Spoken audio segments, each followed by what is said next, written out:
주요 사건 사고를 예리한 시선으로 들여다보는 시간입니다. 엄단 선생, 승재현 한국형사법무정책연구원 선임연구위원과 함께합니다. 어서 오십시오. 네, 안녕하십니까. 예, 풍문으로만 들었던 내용이 적발로 확인이 됐네요. 네, 이른바 조폭 문신으로 불리는 불법 문신 시술 업자들이 적발됐습니다. 이게 조폭 문신이라는 게 뭐 따로 있나 보죠. 사실 뭐 영화에서 많이 봤긴 그렇죠. 했습니다. 그 문신들 뭐 이제 야쿠자라고 하고 이제 그 야쿠자 중에서 뭐 가장 대표적인 게 일본에는 야마구치라는 게 있는데 뭐 다들 아시지만 왼쪽으로 이렇게 문신을 다 하는 모습들 지금 뭐 방금 우리 저 서울 지금 강력부장도 완전히 진짜 이렇게 화가 나가 딱 이렇게 화나는 모습이 보였는데 그 문신을 하는 해주는 사람이 있을 거 아니에요. 해주는 사람이 이제 12명이 잡혔는데 이게 보통 이제 일부 문신을 하면 한 200에서 한 500만 원, 전체 문신을 하면 1000만 원 정도 되는데 이 사람들하고 모여서 128명 조직폭력배들에게 이 야쿠자와 같은 그 조직폭력배 문신을 해주고 한 2천여 명에게 이제 불법 시술을 해서 25억 정도를 받았다는 사실이 지금 드러났습니다. 그러니까 이게 왜 드러났는가 하면 조직폭력배들이 싸우다 보니까 지금 뒤에도 나오지만 저런 문신했는 모습들이 보이고 이게 무엇이 문제인가 하면 그냥 개인의 어떤 자유가 아니라 저게 그 조직을 가입하는 인정받기 위한 필수 요건이라는 게 더 드러났기 때문에 그 다음에 이야기하지만 그러면 과연 이 시술하는 사람하고 조직폭력배하고 아무런 관련이 없을까? 그러게요. 이런 논의가 이제 이런 의문이 다시 들게 되는 거죠. 조직에 가입하려면 필수 조건이라고 말씀하셨는데 영화에서 보면 그 조직을 나타내는 특정 어떤 문양 같은 것들도 있잖아요. 그러니까 이거를 꼭 받아야만 그 조직에 가입을 할 수가 있고 전신에 거액을 들여서 전신에 이제 문신을 한다는 것 자체가 조직 폭력배에게는 일종의 훈장처럼 여겨질 수도 있는 부분인 건가요? 사실 제일 중요한 건 동질 의식을 내세우는 거죠. 그러니까 이건 전혀 다른 일입니다. 보통 A라는 회사, 특히 우리 YTN도 YTN 그 직원들이 이렇게 그러니까 회사의 어떤 로고를 받고 이렇게 다니는 경우가 있으면 그게 동질성 회복인데 똑같은 거죠. A라는 조직폭력배에서는 우리는 이런 문신을 하자. 그러면 아까 단합대회 하는 거 맞죠?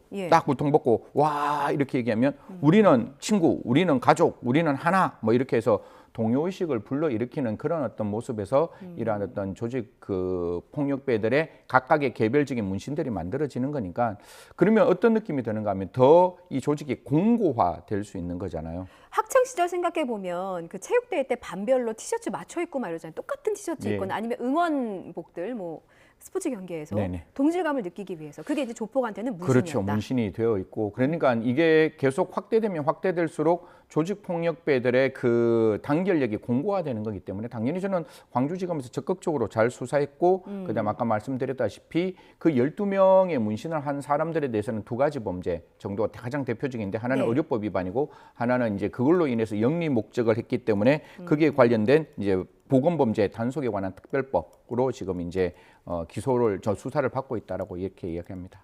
그 전에 그러면은 이걸 알아야 되겠네요. 앞서 살짝 언급해 주셨는데 그러면 조폭과 그 문신 업자 사이에 뭐 아무것도 없었겠느냐라고 말씀해 주셨는데 사실상 공생관계 아닙니까? 악어와 악어새 같은. 그렇죠. 지금 만약에 그냥 우리가 시청자 여러분 상식적으로 생각해 보시죠. 문신업자에게는 누가 가장 큰 고객이겠습니까? 받는 사람들. 그렇죠. 조폭들이 가장 큰 고객이고 그냥 작게 문신 한두 개 새기는 게 아니라 몸 전체의 문신은 아까 200에서 500, 1000만 원까지 든다 그러면 당연히 가장 확실한 고객이니까 호영호제를 하고 그다음에 굉장히 이렇게 적극적으로 조직폭력배들에게 조직폭력배원을 관리했다 이런 이야기들이 나오고 있으니까요. 이거는 우리가 이야기하고 있는 개인의 어떤 표현의 자유의 문제가 아니라 조직폭력배와 함께 만들어진 어떻게 보면 하나의 저는 이것도 집단으로 그냥 엮어서 갔으면 좋겠다. 아까 제가 말씀드렸다시피 뒤에 의료법하고 그냥 다른 범죄가 이제 기본적으로 결합되어 있는데 한번 검토해서 이 사람들도 분명히 조직폭력배라는 걸 알고 그들의 어떤 단결력을 공고하게 해줬다면 이 단체 가입에 관련된 구성원으로도 한번 이론 구성해야 이런 걸 안 할 거 아니에요. 뭐 예를 들어 개인의 어떤 그 뭐 표현의 자유야 지금 입법에서 논의가 있는 거지만 이런 건 분명히 불법이기 때문에 조금 더 강력한 내용을 좀 살폈으면 좋겠다. 그냥 의료법 위반이면 의료인이 아닌 사람을 하면 5년 이하의 징역 또는 5천만 원 이하의 벌금이고 예. 제가 아까 말씀드렸던 보건범죄 단속에 관한 특별조치법은 그걸 업으로 하면 의료인이 아닌 사람이 업으로 하면 무기까지도 가능한 형벌에 여기에 아마 폭처법에 관련된 아까 제가 말씀드린 단체 집단 가입죄까지 적용되면 절대로 이런 일이 없어지지 않을까. 그러니까 문신을 할 때 개인의 표현의 자유가 아닌 조직폭력배와 결합된 문신 시술은 반드시 건절을 해야 된다는 말씀 드리겠습니다. 예. 하나만 더 말씀하신 의료법 그리고 보건범죄 네.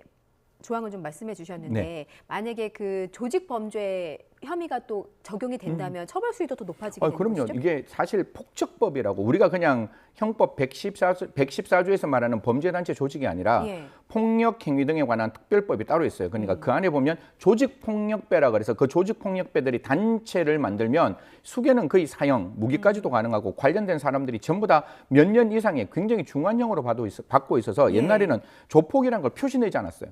그러니까 이게 조폭으로 딱 걸리면 굉장히 엄중하게 처벌받으니까 우린 조폭 아니에요. 우린 그냥 모여있는 사람들이에요. 우리는 이런 조직 뭐 흔히 말해서 뭐 서방파 이런 이야기를 하는 걸 굉장히 두려워했는데 지금에 있는 조폭들이 젊은 친구들이 많이 가입이 되어서 그런지 몰라도 제가 알기로는 10대, 20대, 30대가 57% 이상 되는 굉장히 젊은 조폭들이 많이 생기는 거거든요. 그러니까 MZ 조폭이라 그래서 그게 관계없이 우리는 우리로서의 조폭에 대한 어떤 그 표시를 국민들에게 하고 싶은 건지 아니면 그 세상에 하고 싶은 건지 조직폭력배 이름을 지금 가지고 나오는 거니까요. 당연히 이 조직폭력배들 강력하게 처벌해야 될 뿐만 아니라 여기에 관련된 사람이 만약에 들어갈 수만 있다면 훨씬 더 가중처벌 받을 수 있는 거죠.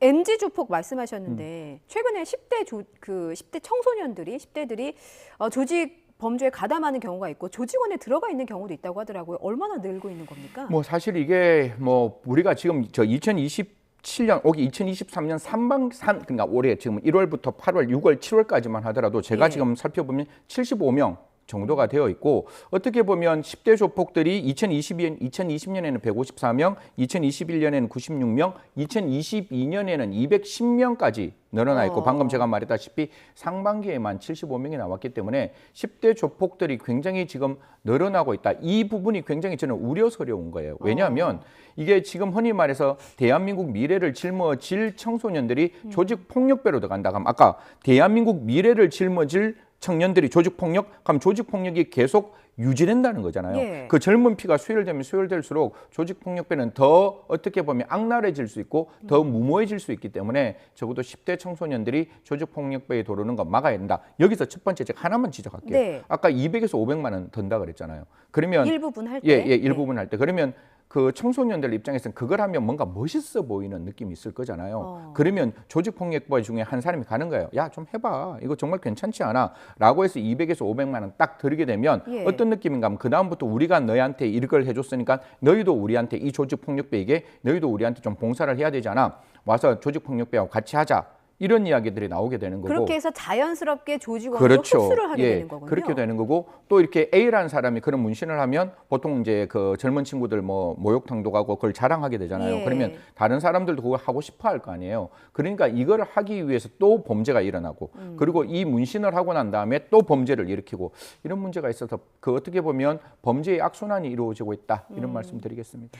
시술 비용 지금 크다고 말씀하셨는데 청소년들이 문신을 이른바 이제 조폭 문신이라고 하는 문신을 받는 사례가 증가하게 되면 그럼 그 큰 돈은 청소년들이 돈을 벌 수 있는 것도 아니고 일부 마련할 자력으로 좀 마련하는 경우도 있을 것 같거든요. 아까 제가 말씀드렸다시피 1,000만 원 딱 들면 이게 정말 흔히 말해 학교의 일진이라 그러면 이미 조직폭력배 중에서 일진을 눈여겨봤을 거 아니에요. 딱 눈여겨보다가 아까 제가 말했다시피 야 우리가 해줄게 좀 해봐 라고 해서 돈을 딱 들여주면 그때부터는 낚싯바늘에 딱 끼이는 거죠. 그러면 그때부터 그 사람은 그 조직폭력배가 원하는 대로 해야 되는 거고 그러면 한 가지 이야기할 수 있잖아요. 네가 가가지고 동네에 있는 사람들에게 좀 이렇게 흔히 말해서 그런 돈을 받아오게 만들면 그 돈을 받아오게 만드는 순간 뭐 공갈이나 아니면 뭐 폭력이나 이런 범죄에 또 휩싸이게 되고 그러면 또 소년원에 가게 되고 일면 소년원에 갔다 오면 또 문제가 발생하는 거죠. 저희 다음 주제도 짚어봐야 되는데 이 문신 관련해서 하나만 더 짚어볼게요. 근데 요즘 최근에는 남녀 불문하고 뭐 눈썹 문신도 받고 여기저기 작게 하시는 분들도 굉장히 많아요. 그래서 일각에서는 문신에 대해서 문신 시술을 합법화하면 부정적인 인식을 바꿀 수 있고 그렇게 되면 뭔가 이제 범죄 조직과의 연결고리를 끊을 수 있지 않느냐라는 주장도 있습니다. 합법화자는 요구도 일부 있었는데 요거 지금 어디까지 국회에서는 진행이 제가 되는가요? 알기로는 한 8개 법안 정도가 나와 있고 예. 또 이렇게 한 국회의원은 굉장히 적극적으로 타투를 이제 합법화하자라고 이야기하는데 지금 제가 한 가지만 말씀드릴게요. 네. 타투가 불법이니까 어디서 타투가 되는지 몰라요. 국가가 관리가 안 되잖아요. 그러니까 이게 관리하게 되면 어디서 타투하는 걸 알 거 아니에요. 예. 그럼 타투하는 걸 알게 되면 이런 문신은 못하게 하면 되는 거예요. 그러니까 그런 문신이 못하게 되는 게 입법화되면 저런 문신을 하는 게 불법이니까 하고 나오면 불법인 거예요. 그러면 우리가 관리할 수 있는데 지금 그 부분이 안 되어 있으니까 이 부분도 국회가 좀 적극적으로 논의해서 어디까지 합법으로 갈지 어디까지 불법으로 갈지 이건 국회가 정답을 좀 만들어줬으면 좋겠다는 말씀드리겠습니다. 알겠습니다. 다음 주제 보겠습니다. 시간이 없어서 중요한 것만 짧게 몇 가지만 살펴볼게요. 현직 판사가 출장 중에, 그러니까 출장도 업무니까 출장 중에 성매매 혐의로 경찰에 적발이 됐어요. 그런데 적발되고 나서 한동안 실제 판사봉을 두드렸다는 거 아니겠습니까? 예, 예. 그리고 징계 절차도 한 달이 지나서야 늦게 시작이 됐어요. 그러니까 늑장 대응 논란이 일고 있는데 이 판사를 보니까 과거 성범죄와 관련해서 뭐 엄벌에 처해야 한다 이런 판결도 실제로 내리셨더라고요. 네네. 이거 어떻게 보셨습니까? 사실 이게 성매매로 잡혔는 거예요. 그러니까 어떤 그 돈을 받고 성을 매매하는 걸로 잡혔고 그 매매로 잡혔는 게 지금 우리 일지에도 나오는데 네. 흔히 말해서 이게 6월 달에 그게 혐의가 잡혔고 그러면 그거를 그냥 판사가 법원에 가서 이야기를 했으면 되는데 그 이야기를 하지 않는 상태에서 7월 17일 날 경찰이 이 사람이 이런 성매매로 잡혔다라는 걸 알려줬는 거예요. 그리고 7월 말에 이 사람이 재판을 그만두게 되고 그로부터 이제 원칙적으로 결과가 나왔을 거 아니에요. 예. 그러면 이제 성매매를 하면 사실 기소유예 나오거든요. 불기소 처분. 그래서 어떤 장소에서 교육을 받으면 그걸로 끝나는 거니까 기소유예 처분을 받았다는 게 나오게 되고 이제 그 기소유예 처분이 나왔으니까 징계위원회를 열어서 징계를 하겠다 이런 내용이 나왔습니다. 그 징계가 얼마나 될지가 궁금합니다. 네. 저희 그래픽 준비했는데 앞서 유사한 성범죄를 저지른 사례가 있었어요. 그래서 그런 그 판사들은 어떤 판결을 받았는가 쭉 봤더니 이거 뭐 솜으로 방망이 만들어서 두드린 거에 불과하다. 네. 솜방망이 쳐버리다라는 얘기가 참 많았습니다. 지금 저희가 사례로 나가고 있어요. 그래서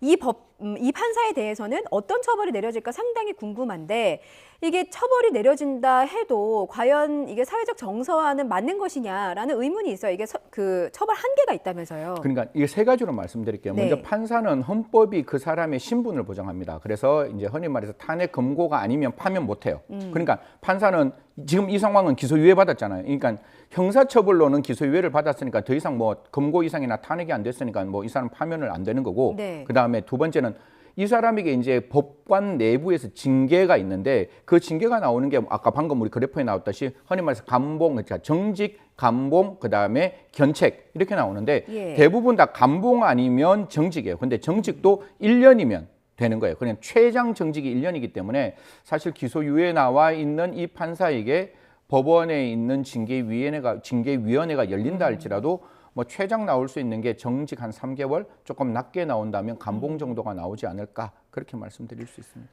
방송 보시는 시청자분들은 궁금하실 거예요. 왜 그렇게 두텁게 보호를 하는 것이냐. 근데 취지는 물론 있습니다. 사회 세력으로부터 영향을 받지 않아야 하기 때문에 이제 재판관의 신분은 좀 법적으로 두툼하게 보호할 필요가 있다라는 취지예요. 그런데 그 취지의 바탕에는 신뢰가 깔려 있는 거거든요. 네. 윤리 의식이 있어야 합니다. 네. 재판부는.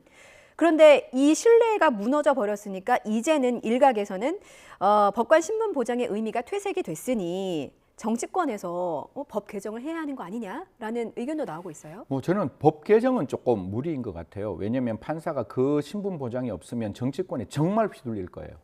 지금 뭐 모든 재판에 대법원까지 가서 농성하는 대한민국의 현실인데 예. 그 판사들이 그로부터 뭐 자유롭지 못하니까 탄핵이나 검고 이상형은 보장하되 다만 우리가 이 사람이 어떻게 보면 판사에게 진짜 진정한 윤리를 원하는 거잖아요. 판사는 나쁜 사람에 대한 정의를 실현하는 사람이면 자기가 그 정의를 실현하기 위해서 누구보다도 신속하고 누구보다도 수신제가 치국 평천화를 해야 되는데 그게 성매매를 했고 지금 조금 놀라운 것은 요 출장 왔다 그랬잖아요. 예. 그 출장이 성인지에 관련된 그런 어떤 내용의 교육을 받고 바로 성매매를 했다는 이야기가 나오니까 더 아연실색할 수밖에 없는데 예. 그래서 저는 징계위원회의 징계 기준을 조금 높였으면 좋겠어요. 그러니까 이게 최장 가봤자 나올 수 있는 게 정직 1년 이건 좀 너무한 거잖아요. 그 부분을 좀 확대하고 넓혀가지고 이런 사람들이 조금 더 성매매를 했을 때 좀 가중할 수 있는 징계뿐만 아니라 변협이 좀 만들어 주세요. 흔히 말해 성매매를 했을 때 이 사람이 변호사로 그 사후에 일을 못하도록 좀 만들면 이런 행동을 할 때 굉장히 좀 억제할 수 있는 부분들이 있기 때문에 그런 부분을 조금 들여다봤으면 좋겠다라는 말씀드리겠습니다. 무엇보다 스스로 좀 부끄러울 줄 아셔야 네. 합니다. 예, 그 성매매 적발 당일에도 연수가 이뤄졌었고 네. 그 연수 주제가 법관의 윤리 교육이었습니다. 네, 참 아이러니하죠. 깊이 새겨야 합니다. 오늘 말씀 여기까지 드릴게요. 지금까지 승재현 한국형사법무정책연구원 선임연구위원이었습니다. 잘 들었습니다.